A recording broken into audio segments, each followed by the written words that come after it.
السلام علیکم ورحمۃ اللہ وبرکاتہ۔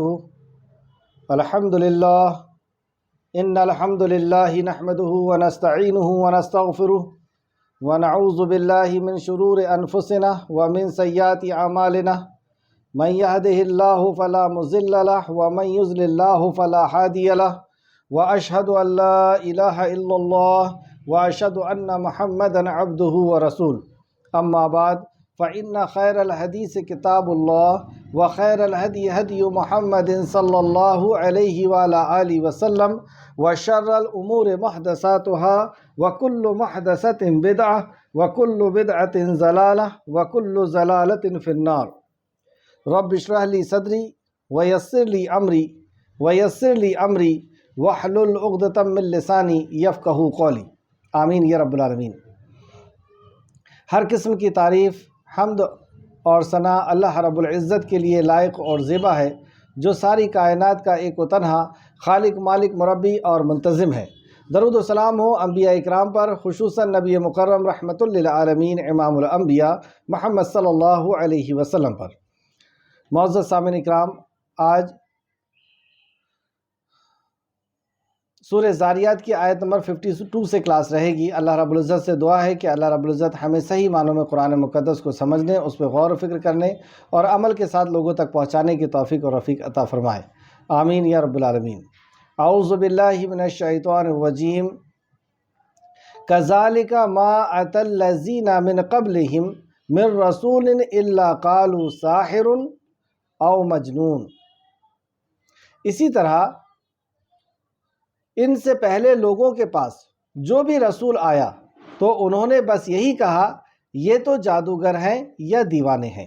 جتنے بھی انبیاء علیہ السلام اس دنیا میں تشریف لائے ان کو بھی لوگوں نے یہی کہا جنہوں نے کفر کیا تھا، اور نبی کریم صلی اللہ علیہ وسلم کو بھی مکہ کے اندر یہی کہا جا رہا تھا، یہ مکی صورت ہے، کہ آپ جادوگر ہیں یا دیوانے ہیں۔ اس بات کو اللہ نے یوں فرمایا، اسی طرح ان سے پہلے، مطلب نبی کریم صلی اللہ علیہ وسلم سے پہلے لوگوں کے پاس جو بھی رسول آئے تو انہوں نے بس یہی کہا۔ تو لوگوں نے کیا کہا؟ یہی کہا کہ یہ جادوگر ہے یا دیوانہ ہے۔ انبیاء علیہ السلام کیوں اس دنیا کے اندر تشریف لاتے ہیں؟ اللہ رب العزت کے پیغام کو پہنچانے کے لیے، ان اعبدوا اللہ واجتنبوا الطاغوت، توحید کو پہنچانے، ایک اللہ کی عبادت ہو اور طاغوت کا انکار ہو۔ تو ہر انبیاء کو اللہ رب العزت نے اسی دعوت کے ساتھ پہنچایا تھا، یعنی دین کے طرف بلانے کے لیے پہنچایا تھا۔ توحید کے بعد پھر پورا اسلام ہے، تو دین کی طرف بلانے کے لیے پہنچایا تھا۔ اور ان کو جواب میں قوم نے یہ کہا کہ وہ جادوگر ہیں یا وہ دیوانے ہیں، اور یہ ہر انبیاء کے ساتھ ہوا ہے، یعنی ہر اللہ رب العزت کی طرف بلانے والے کو قوم نے یہی جواب دیا۔ اب اس پر ہم غور کریں کہ ہر قوم نے یہی جواب کیوں دیا؟ جیسا کہ فرعون نے موسیٰ علیہ السلام کو کہا، ان کے معجزات کو، موسیٰ علیہ السلام کو جو معجزے دے کر کے پہنچایا گیا تھا تو اس معجزے کو انہوں نے جادو کہا۔ نبی کریم صلی اللہ علیہ وسلم کے پاس لوگوں کو آنے سے روکا کرتے تھے، اس لیے روکا کرتے تھے اور یہ کہا کرتے تھے کہ ان کے پاس مت جانا، ان کی بات سن لو گے تو تم انہی کے جیسے ہو جاؤ گے، یعنی تم وہ جادوگر ہیں اور اس جادو کے تم شکار ہو جاؤ گے، یعنی وہ جو کہیں گے پھر وہی تم کرنے لگ جاؤ گے۔ تم اپنے باپ دادا کے طریقے کو اور معاشرے کے طریقے کو، اپنی نفسانی خواہشات کو، سب کچھ چھوڑ دو گے اور وہ جو کہیں گے تم اتنا ہی کرنے لگ جاؤ گے، گویا کہ تم جادو کے شکار ہو جاؤ گے۔ دیوانہ کیوں کہا جاتا؟ اور میں اس لیے اس بات کو یہاں پر آپ کے لیے غور دلانا چاہ رہا ہوں کہ ہم لوگوں کا بھی یہی تصور ہے کہ ہم بھی وہی کام کرتے ہیں جو انبیاء کرتے ہیں۔ ہم بھی لوگوں کو توحید کی طرف بلاتے ہیں، اللہ کے دین کی طرف بلاتے ہیں۔ تو اللہ رب العزت کے دین کی طرف بلانے والے جتنے انبیاء آئے ان سب کو جادوگر کہا گیا اور ان کو مجنون کہا گیا، دیوانہ کہا گیا۔ ہمیں کیوں نہیں کہا جا رہا؟ اگر واقعی ہم پہنچانے والے ہیں تو ہم کیوں بچ گئے اس بات سے؟ ہمیں کیوں نہیں جادوگر کہا گیا یا کیوں نہیں ہمیں مجنون کہا گیا؟ اس کا مطلب ہمیں غور کرنا چاہیے کہ واقعی ہم پہنچانے والے ہیں یا شیطان نے ہمیں ایسے ہی دلاسا دے کر کے رکھا ہے کہ تم پہنچانے والے۔ اصل میں ہم اگر پہنچانے والے ہوتے تو یہی ہوتا۔ تو انبیاء علیہ السلام کو موسیٰ علیہ السلام کے واقعے میں ہمیں سمجھ میں آتا ہے کہ آپ نے جو معجزات دکھائے تھے تو ان معجزے کو انہوں نے جادو کہا، اور نبی کریم صلی اللہ علیہ وسلم کی بات سن لے کر کے اور جو لوگ آپ کے مطیع اور فرما بردار ہو جاتے تھے، یعنی اپنے خاندانی رسم و رواج کو، اپنے معاشرے کی چیزوں کو، اپنے نفسانی خواہشات کو ختم کر کے نبی کی اطاعت اور فرما برداری کرنے لگ جاتے تھے، اس لیے کہا جاتا تھا کہ یہ جادو کا شکار ہو گیا ہے، اس نے تو سب کچھ چھوڑ دیا ہے۔ ہمارے ساتھ ایسا نہیں ہوتا کہ ہماری کوئی بات سن کر کے اور پھر وہ یہ ساری چیز کو، تو پھر ہمیں بھی کہا جائے گا کہ ہاں اس سے بات مت سننا، اس کی کلاس میں مت جانا، وہ تو جادو کے شکار ہو جاؤ گے۔ اور دوسرا کہا جاتا تھا دیوانے ہو جاؤ گے، یہ دیوانے ہیں۔ دیوانے کیوں کہا جاتا تھا؟ آپ دیکھیں، جو بھی کسی کام کو کرتا ہے تو ایک مقصد ہوتا ہے، دنیاوی اعتبار سے، دنیاوی سوچ کے اعتبار سے، دنیا کے لوگوں کے اعتبار سے۔ آدمی سب سے پہلے کسی کام کو کرتا ہے تو شہرت کے لیے کرتا ہے۔ نبی کریم صلی اللہ علیہ وسلم نے جب اس کام کو شروع کیا تو آپ پہلے شہرت والے تھے، لوگ آپ کو صادق اور امین کہتے تھے، لیکن جیسے ہی اس توحید کے پیغام کو آپ نے پہنچانا شروع کیا تو لوگ آپ کو برا بھلا کہنے لگے، آپ کو طرح طرح سے پریشان کرنے لگے، اونٹ کی اوجڑی کبھی ڈال دیے، کبھی گلے میں پھندا مار دیے۔ تو عزت، پہلے عزت تھی، پہلے آپ کو صادق کہا جاتا تھا، امین کہا جاتا تھا، منصف تھے، آپ لوگوں کا حصہ انصاف کرتے تھے، گویا کہ گھر آپ کا عدالت تھا۔ تو عزت تو چلے گئی اس کام کے کرنے سے۔ لوگ کام اس لیے کرتے ہیں کہ دولت آ جائے۔ نبی مکرم پہلے اس قدر دولت والے تھے کہ 7 پیڑھی بیٹھ کر کے کھاتی تو دولت ختم نہیں ہوتی، لیکن آپ کی دولت تو ختم ہوتے ہوئے نظر آ رہی ہے۔ لوگ اپنی فیملی کے لیے کام کرتے ہیں۔ آپ کی فیملی کے ساتھ یہ کیا گیا کہ 2 بیٹیوں کو طلاق دے دی گئی، ایک بیٹی کا حمل ساقط کر دیا گیا، یعنی گھر کو بھی تباہ کر دیا گیا، گھر کو بھی تہس نہس کر دیا گیا۔ لوگ دوستوں کے لیے کرتے ہیں اور آپ کے دوستوں کو زمین میں گھسیٹا جاتا، باندھا جاتا، 2 ٹکڑے کر دیے گئے۔ تو یہ دوستوں کے لیے بھی نہیں کر رہے، نہ دولت کے لیے کر رہے، نہ شہرت اور عزت کے لیے کر رہے، نہ اپنے گھرانے کے لیے کر رہے، اور یہ 360 سے برائی لے رہے ہیں ایک اللہ کے لیے۔ تو یہ ساری 360 ان کے جو مجسمے تھے، ان کا یہ سوچ تھی کہ یہ 360 سے برائی لے رہے ہیں ایک اللہ کے لیے۔ تو انسانی، جس انسان کی دنیاوی سوچ ہو، دنیا کے حساب سے وہ جیتا ہو، دنیا کو ہی سب کچھ سمجھ رکھا ہے، تو جب وہ کوئی دین پر عمل کرے گا اور آخرت کے مطابق زندگی جیے گا اور اپنی زندگی کا مقصد ہی اللہ کے دین کو لوگوں تک پہنچانا، اس توحید کو لوگوں تک پہنچانا بنا لے گا، تو لوگ اس کو دیوانہ کہیں گے۔ کہ سب سے زیادہ یہ اسی کے اوپر، جیسے آپ میں سے کوئی حجاب کرنے لگے، وقت کی پابندی کے ساتھ نماز پڑھنے لگے، لوگ مہمان آ کر کے بیٹھے ہوئے اور آپ نے فوراً مصلی بچھایا اور نماز پڑھنے لگے۔ آپ کلاس کے اندر ہیں، اسکول کے اندر ہیں، آپ نے فوراً مصلی بچھایا، نماز پڑھنے لگے۔ تو اور حجاب بھی آپ سختی کے ساتھ کرنے لگے کہ اب چاچا کا بیٹا آئے یا تایا کا بیٹا آئے یا ماموں کا آئے یا پھوپھی کا آئے، مجھے تو اس سے حجاب کرنا ہے، مجھے تو اس سے پردہ کرنا ہے۔ آپ سختی کے ساتھ پردہ کرنے لگے تو آپ کے خاندان کے لوگ بولیں گے پاگل ہو گئی ہیں، ایسی نماز پڑھنے لگے۔ آپ فوٹو سے اجتناب کرنے لگے، پرہیز کرنے لگے، بال کو کالے کرنے سے پرہیز کرنے لگے۔ تو جب شریعت کے اوپر عمل کرنا انسان ایک شروع کرتا ہے تو اسے یہی کہا جاتا ہے کہ یہ تو دیوانہ ہو گیا ہے۔ اس لیے اس آیت میں کیا کہا گیا؟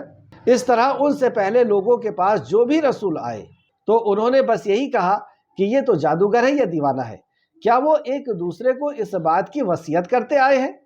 یعنی ایک دوسرے کو کیا اس بات کی وصیت کرتے آئے ہیں کہ جب جب دین کا پیغام لے کے تمہارے پاس کوئی آئے گا، جب جب آخرت کے بارے میں تمہیں کوئی بتائے گا، جب جب اللہ رب العزت کے ایک ہونے کا یقین تمہیں کوئی دلائے گا، ایک رب پر ایمان لانے کا یقین کوئی تمہیں دلائے گا، تو تم یہی کہنا کہ تم جادوگر ہو اور تم دیوانے ہو، پاگل ہو۔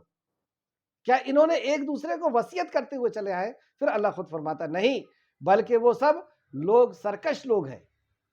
یہ ایک دوسرے کو کیسے کریں گے نصیحت؟ کیونکہ وہ پوری کی پوری قوم کو تو اللہ رب العزت نیست و نابود کر دیتا تھا، ان کو تباہ اور برباد کر دیتا تھا۔ جو انبیاء علیہ السلام کا انکار کرتے تھے، جو آخرت کا انکار کرتے تھے، جو اللہ رب العزت کی وحدانیت کا انکار کرتے تھے، انہیں تو پوری طرح ختم کر دیا جاتا تھا۔ تو اس لیے یہاں فرمایا بلکہ نہیں، وہ سب لوگ سرکش لوگ ہیں، کیونکہ ان کی سوچ ایک جیسی ہے، اس لیے ان کی زبان سے بات بھی ایک جیسی نکلتی ہے۔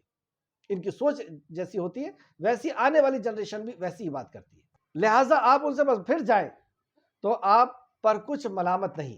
اب جن کے اوپر بات ثابت ہو چکی ہے، جن کو دلیلیں پوری دی جا چکی ہیں، جو حق کو جان چکے ہیں، اس کے باوجود بھی وہ اللہ رب العزت کے کلام کو یا اللہ رب العزت کی طرف سے آئے ہوئے معجزے کو وہ جادو کہیں، اللہ کے نبی کی بات کو مان کر کے عمل کرنے والے کو وہ جادو کہیں، قرآن کو وہ جادو کہیں، اور اس پہ عمل کرنے والے کو وہ پاگل سمجھے، تو لہٰذا آپ ان سے پھر جائیں تو آپ پر کچھ ملامت نہیں، آپ نے حق بات پہنچا دی ہے، اب آپ پھر جائیں تو آپ کے لیے کوئی ملامت نہیں۔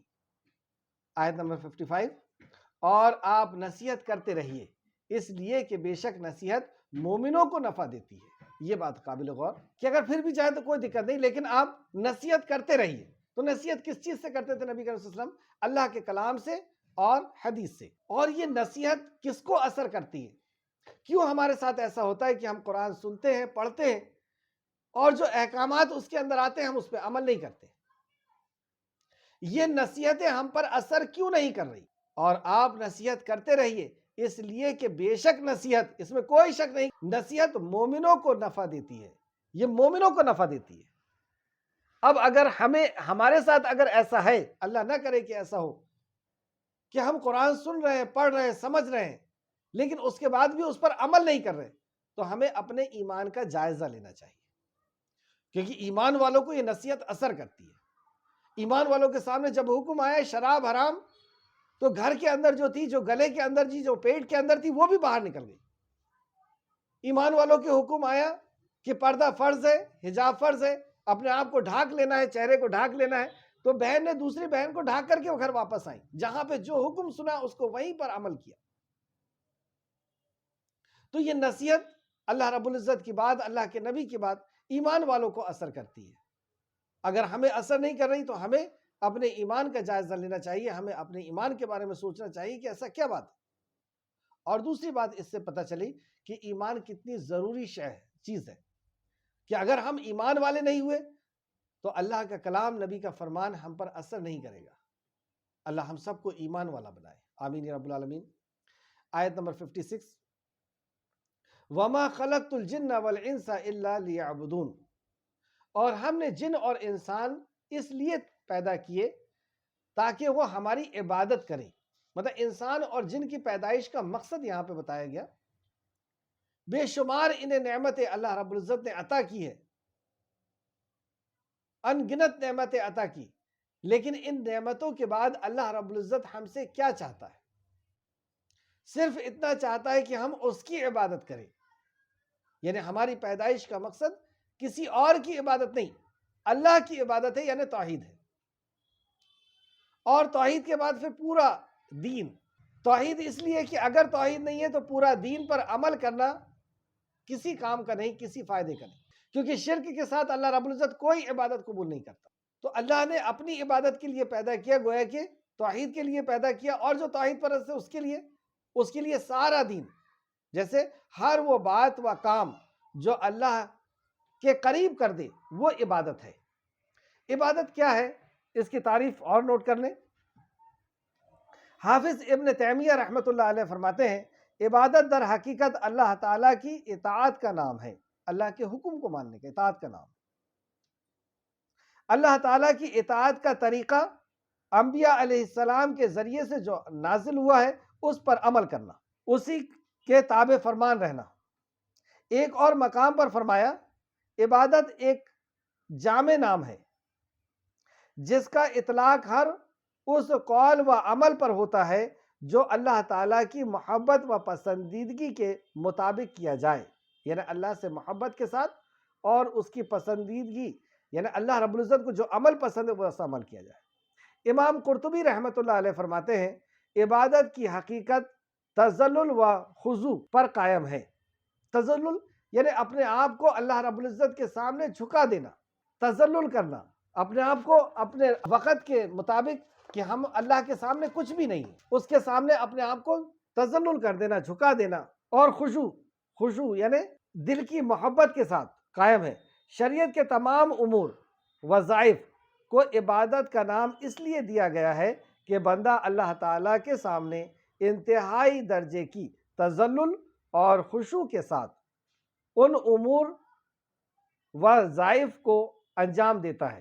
جو بھی وظائف وہ کرتا ہے، جو بھی وہ عمل کرتا ہے، وہ تذلل کے ساتھ اور خوشی کے ساتھ محبت کے ساتھ اللہ رب العزت کے احکام کو وہ پورا کرتا ہے۔ عبادت کی 3 قسمیں ہیں۔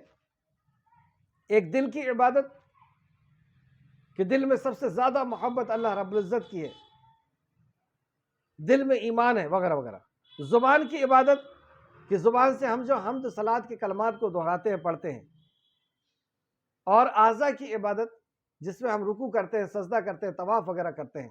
تو یہ سب عبادت جو ہے وہ اللہ رب العزت کے حکم کے مطابق، نبی کے طریقے پہ کے مطابق کیے جانے والا ہر عمل عبادت کہلاتا ہے۔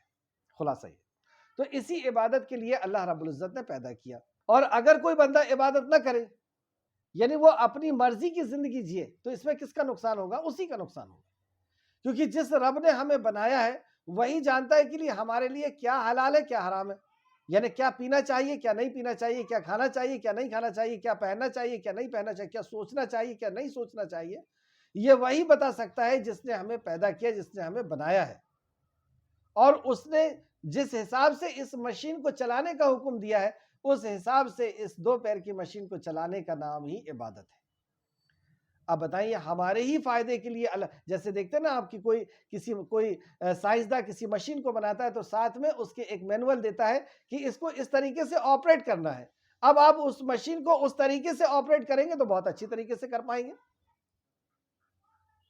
اسی طریقے سے اس مشین کو اللہ رب العزت نے بنایا ہے اور اس نے بتا دیا ہے کہ تمہارے لیے کیا چیز بہتر ہے اور کیا چیز نقصان دائک ہے۔